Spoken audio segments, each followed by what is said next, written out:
Seats are filling up and we're waiting for Oprah. Orlando SHRM26.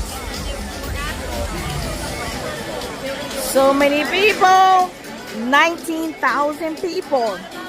HR professionals. Oprah is gonna come and talk to us. Excited. Very excited, you guys.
We are going to have a blast because you're here and you were at the opening of the Laing-Hall Library. That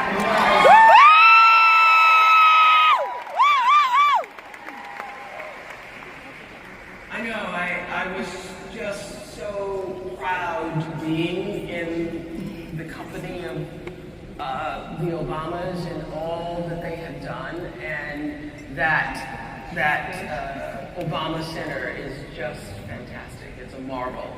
And it's like, when I think about what it took to build that, I think about every decision that had to be made, every choice that had to be made. And then yesterday, I was weeping with Michelle Obama's speech. Was that not amazing?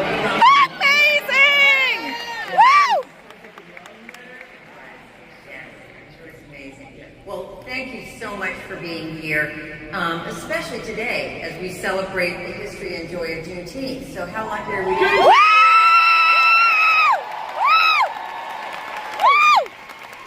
Give us free. And Oprah, I am a long-term fan, and in fact, I see you have that. This is the 20th anniversary DVD collection from the show that I have treasured, and I have taken it on girls' trips, and we've watched it and laughed and cried and had. Okay, so what's your all-time favorite show? I think my all-time favorite show was it was a mother whose 10-year-old son had been killed by another child accidentally. It was Shot? Shooting. Yeah. Don't you remember? Of course I remember. and there was a moment where she talked about smelling his little... The dirty dog. The dirt. Yes, yes. I just love never that. forget that. But there were so many. I mean, and all the celebrities and famous people that you do you have a favorite? One of my favorite, one of my all-time favorite moments is we were doing a show on children of divorce. There was a little red-haired boy who looked like Opie Taylor from Andy River.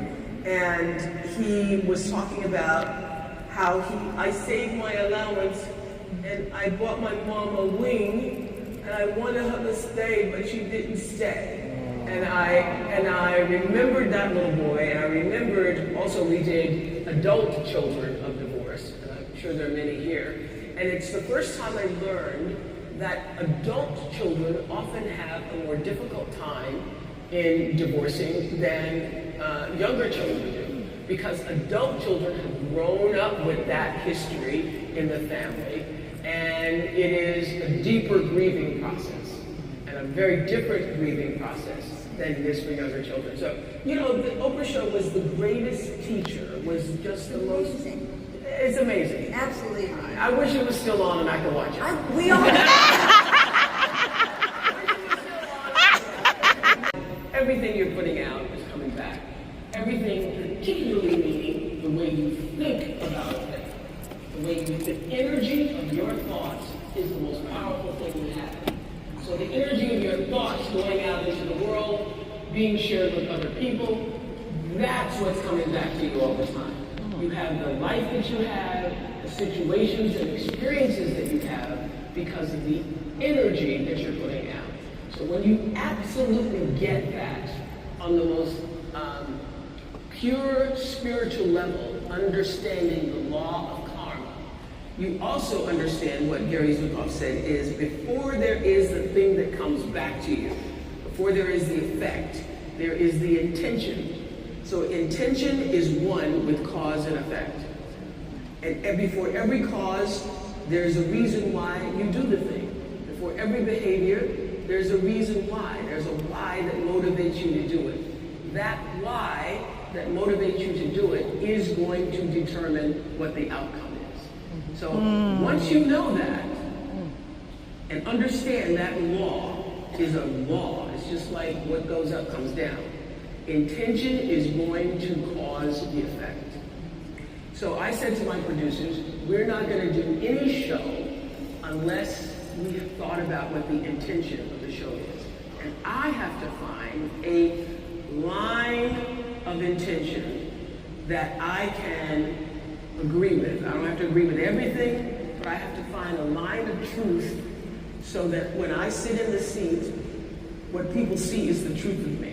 They don't see me faking it or pretending anything. I can find the one thing I know that I can. At first, it was really hard principle to get across to producers. They're just trying to book the guests. They're just trying to get the next show. And the very first time I applied this principle, I was interviewing a mother who had lost her 16-year-old daughter to a boyfriend who had murdered her because at the time, I don't know what the stats are now, but at the time, this was like 89, 90. 1 out of 4 girls was being abused by a boyfriend, just like 1 out of 4 women were in some form of domestic violence. And teenage girls are in domestically violent situations, but they don't tell their parents. And they don't even tell their closest friends because they want to keep the boyfriends. And that was the case with this girl.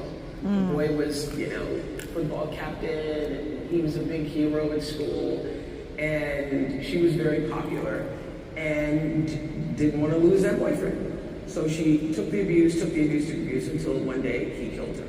So before every show I would go to the green room, I asked the mother, tell me what your intention is in being here. And she didn't know what I was talking about. And I said, tell me what is the why. Because I said, tell me why you're here. And she said, because your producers asked me to come. And I said, but what is the real reason? What is the why that you said yes? And she said to me, Betty, she said, everybody wants to talk about the murder, how she died, and why I didn't see it coming. But my daughter had a life that's bigger than her murder. And she had siblings who loved her, and she had a family that cared about her, and she had a village of people who really loved her. So I want people to know that my daughter, we miss this, but my daughter was loved. And she loved us and we loved her. And I said, I can do that. I will make sure that happens.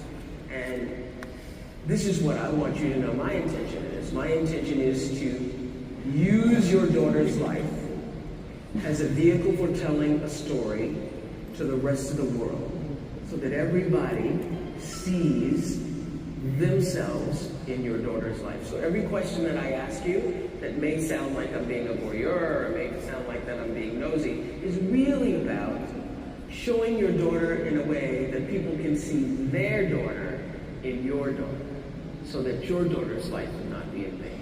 And that was the first thing.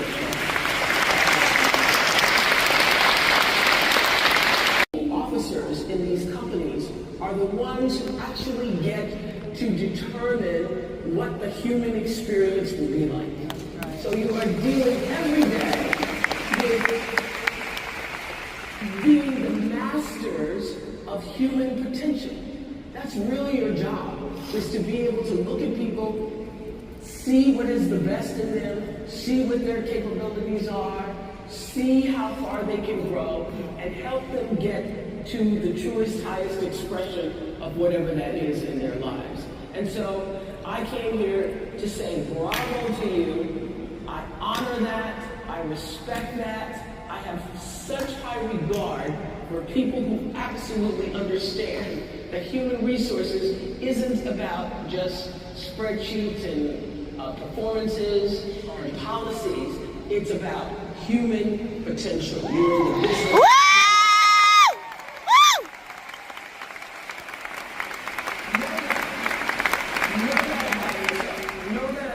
Every day what you're doing is tapping into that thing that allows people to feel good about going to work. To feel good about being a part of an organization, a company, a corporation, an environment that allows them to have meaning and purpose in their lives. And so as the masters of that, the guardians of that, that is doing God's work here on earth. So that's what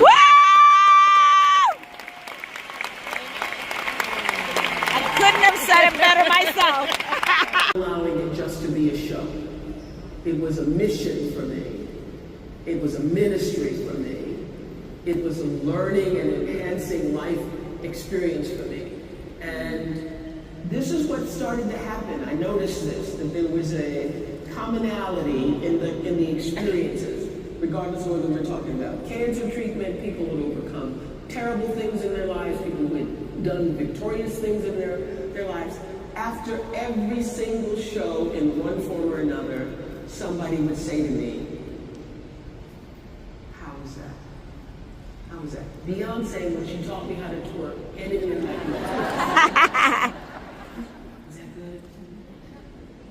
Barack Obama, the first time I interviewed him, said, it's okay, it's okay. George Bush, the guy who murdered his whole entire family, when I went to interview him in prison, said, was that okay? And so this is what I started to see, is that there is a common denominator that runs through all of our experiences and all of our encounters. There is not a person that you meet or see, and certainly not anybody that you're dealing with in your work environment, that doesn't want to know that they're okay. Everybody wants to know, did you see me? Yeah. And did I? Do you see me? Do you hear me? Do you hear what I'm saying? And does what I say mean anything to you? Does it matter what I'm saying here? And that's whether you're working with your employees, whether you're working with your children, your grandchildren. Everybody wants to know that they matter. So any encounter begins with validating a person's experience, allowing them to know that I see you, I hear you, even though I may not agree with you, I still hear what you're trying to say to me. I hear, and not only am I going to let you know I hear you, I'm going to mirror back to you what you just said to me. So you know I heard you. I don't have to agree with you, but I validate you in the experience that you have had. And it matters to me that you have had that experience. When you can do that for people, you change your interaction and your experiences with them. Or leave you with this other thing. There's a wonderful book called Field Golden. Anybody here read it? Every human resource person needs to get the book Field Golden. I don't know where it is right now. Last week it was like #1 on the New York Times bestsellers list. But it's written by a man named Alan Levi. His first book, right? His first book. He yes. used to be an attorney and was a judge. And this was his first try at fiction. And he said he wrote this book and wasn't even going to publish this book. But then he had friends in a prayer circle that said you should publish it. So he self-published it, and then it sold so many books, and the publishers were after him, and now everybody's trying to get him to do a movie. But the story, Theo of Golden, which of course you love it. I love it. Okay. The story Theo of Golden is about a man who comes to a town in Georgia, comes back to this town in Georgia, and he goes into a coffee shop and he sees all of these various pictures that have been portraits that have been done of people in the town, in the community. And he decides that he's going to buy all of the portraits and then have a meeting with all of the people and give them the gift of their portraits.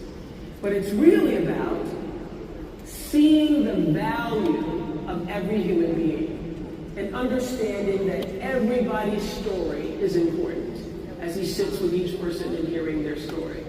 And one of the passages in the book that's one of my favorite passages is he talks about how in order for anything to be good, for any work to be good, for any career to be good, for any path you're taking to be good, you have to have love in it.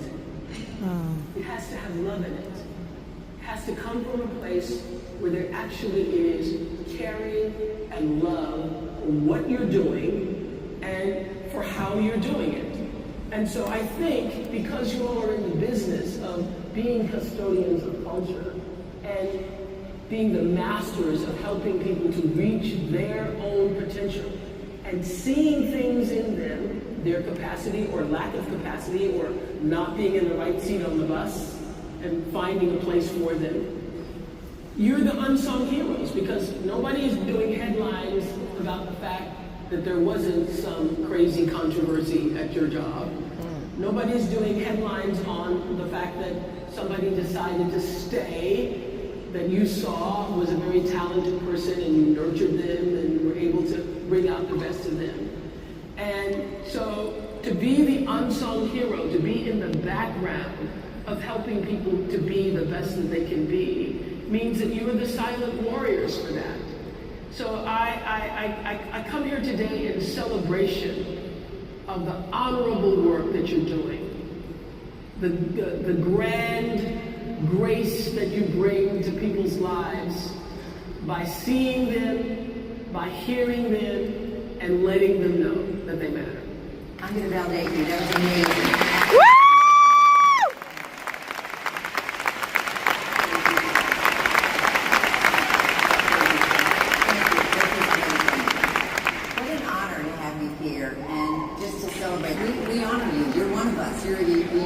What a blessing to have been in this room. To have been in this room. In that situation. We got you. I think I can find some in this room. Woo!